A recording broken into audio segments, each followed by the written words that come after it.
Today we're taking it back to Louisiana. I got a comment a little bit ago from one of y'all who wanted me to cover Jaydayoungan, and since I didn't know too much about him, I had to do some research before I uploaded the video. But before I continue, how was y'all's Thanksgiving? I know I didn't get to ask y'all on Thanksgiving, due to me doing the exact same shit y'all were doing, alright? Eating my fucking ass off.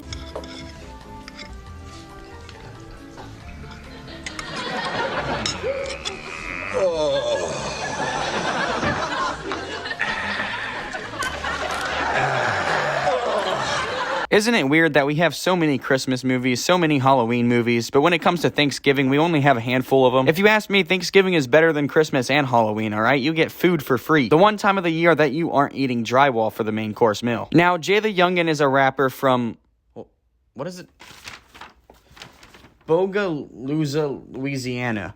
Yeah, I definitely butchered that. Which is a small town in Louisiana, which sadly suffers from poverty, gang violence, and crimes. But it wasn't always this way. In fact, in the 19,000s, two brothers by the names of Frank and Charles Goodyear would purchase thousands of acres of pine forests, which then in 1908 they started the Great Southern Lumber Company. This made a lot of people move into the area wanting work. But in 1919, something very tragic would occur. We're talking about the BL Sawmill killings. This was a racially motivated, pretty much war in Louisiana. White agents from the Great Southern Lumber Company ended up creating a gang. Their goal and purpose was to threaten an African-American labor organizer. If an organizer was African-American, they would kidnap them, torture them, and even evict them from their homes. They went by the SPLL, a fancy way of saying KKK. During these events, 4 white men would lose their lives and 2 African-American men. Ever since then, this town that was drawing in tons of money turned into a very dangerous place to live. And now that my history teacher is actually happy that I'm using some of the knowledge that he taught me, let's get into who Jaydayoungan actually is. You may know him for his song 23 Islands. This dropped all the way back in 2019. But if not, Jaydayoungan is a rapper coming out of Louisiana who sadly lost his life back in 2022. Before we get into details about his passing, let's talk about his music. Not to say this dude's music isn't good, because I do like it now that I listen to it, but I really never cared to listen to it before. For the longest time, the 23 Islands song was the first and the only song that I heard from him. And whenever I was researching this video, I listened to some of the music. I listened to Thought, Interstate, and Purge, and all of those songs were absolutely fire. The dude really did have a really good voice, but this dude was involved with the streets, and sadly, it came back to bite him in the ass. See, Jaydayoungan had beef with people like NBA Youngboy and Folio. Folio being from Jacksonville, we talked about him before, but he also beefed with a rapper that you may know, NBA Youngboy from Baton Rouge. Now, I made a video on NBA Youngboy a good minute ago, but I don't know if you've seen that. From what I remember, it didn't pull in much views, but who knows by now. But both these rappers are from Louisiana, so it was obvious that he was beefing with local gangs. But unfortunately, like I said, that ended up catching up to him. One day when he was on house arrest for felony charges like possession of weed, possession of a firearm, there's a list of them, like tampering with evidence. I know someone who got that, and it was for no reason, so I bet that happened to him. Regardless, he faced his time in 2022 and was on house arrest. And on July 26, 2022, he would post a snippet on Instagram with the caption saying that he was on house arrest. And sadly, some goons would take advantage of the situation that he was unarmed and trapped at his house. And on the 27th of that same month, Jay and his dad was outside chilling in the front yard hanging out when a black truck pulled up with 3 men holding guns jumping out of it. Jay and his dad would sprint for the front door literally for their life, and that's when men would come from the side of the house. Jay would get shot multiple times and left in critical condition. His father would pull a firearm to defend himself, but was ultimately shot. Fortunately, his dad would recover.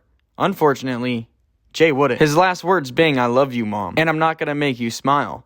Look at me." Jaydayoungan was 23 when he passed away, and I'm pretty sure this case has never been solved. A lot of people tend to forget that these rappers are actually living these lives, and their lives are really at stake. I think rappers tend to forget that they can literally die doing what they do. Like, why stay in the hood that you are from if you know people are going to be dying there, and you will most likely lose your life there? Move to Ohio or something. You're not doing your friends and family a favor when you're staying in the trenches, okay? Like, you gotta get yourself out of there. We've seen this happen to Nipsey Hussle, a legendary name. If it can happen to him, it can happen to you. That's all I'm saying. Now, in the same town, there was 2 other shootings immediately after, like within hours. One shooting that happened minutes after on a road, but I honestly think that was probably just road rage. There was also a separate shooting that happened hours after and left a house shot up. Luckily, no one would get hurt. It's apparent that the case has gone cold. No concrete evidence points to anyone, and there was multiple suspects. Will we ever get answers? I don't know. What do you think? Hit the comment section, let me know. My voice is starting to get kind of sore, so I want to wrap this up. The suggested music for today is any other song besides 23 Islands. Like, come on. This dude's got hella bangers, and I'm gonna have a lot of music to listen to. Like, comment, subscribe, join the Noti gang. With all that being said, y'all stay safe, stay notorious. Peace out.